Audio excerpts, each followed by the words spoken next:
Scan and delete duplicate PEF, PTX, PXN, and R3D photos.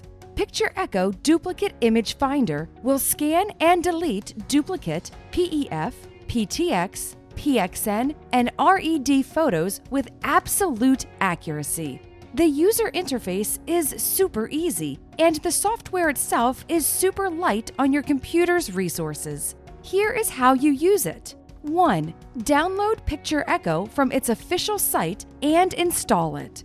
2. Launch PictureEcho and use the Add Path button to add multiple locations you want to scan for duplicate photos. 3. Select Exact Match and then click Start Search. 4. When the scan gets over, check the footer of the PictureEcho user interface and be prepared to be amazed by the duplicate photo stats you see. 5. Click the Show Preview option and click an image to check its preview within the software. 6. Use the Select Action menu to select a pattern to retain duplicates, and finally, use Select Action to delete them for good.